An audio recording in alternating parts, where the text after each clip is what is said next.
Welcome to another episode of I'm Dying to Tell You. This is Dr. Mark Goulston uh, with uh, something I wanted to share with you. This could be a little bit way out there, and I'm calling this episode Dust to Dust, Ashes to Ashes, Whole to Whole, WHOLE to WHOLE.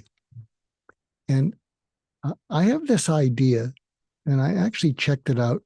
Is it possible to remember having been in the womb?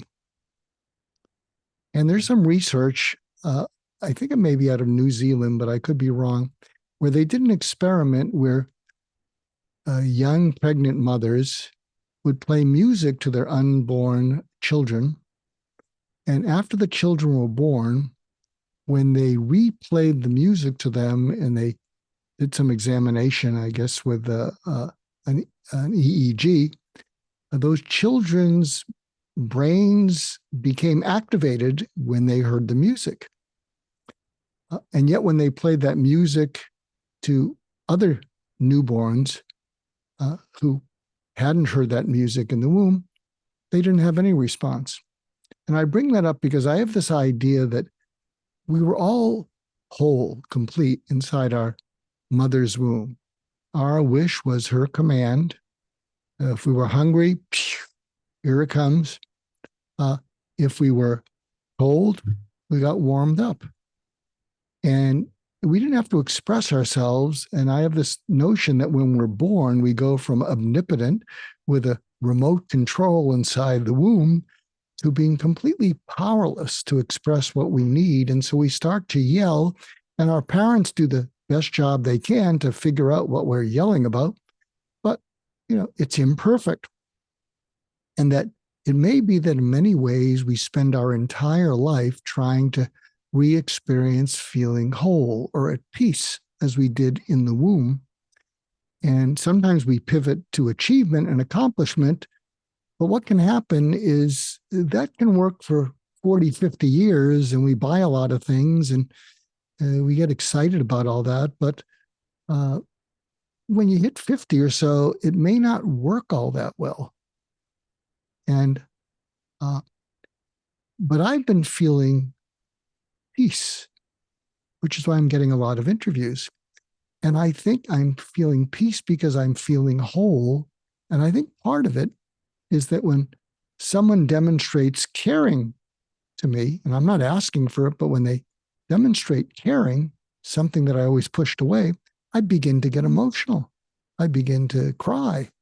I don't think I come off as helpless. I just come off as vulnerable and open.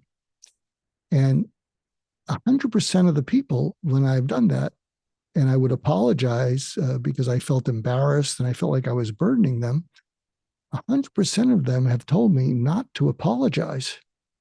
They've actually told me it was kind of an honor. And most of them have said 24/7. You can call me 24/7. And by the way, if I tried to pitch them a business idea, they would ghost me. They wouldn't say 24/7 for one of my cockamamie business ideas. And I think really what it was is that when I demonstrated utter vulnerability, as maybe I felt in the womb, they rush in to care. And I don't have to do anything to get their caring. When we were in the womb, we didn't have to do anything to get, hopefully, the caring of our pregnant mothers. And so I'm just sharing that with you because I'm trying to see if there's a way for you to begin to feel whole and at peace as I am feeling the way you did when you were in the womb. And again, I think the reason it's happening to me is that when I feel someone just caring about me, not giving me advice, not doing anything other than just caring, and I begin to feel safe, I lower my guard completely. And let's face it, when we were in the womb, we didn't have any guard. So I want to share that with you for you to consider.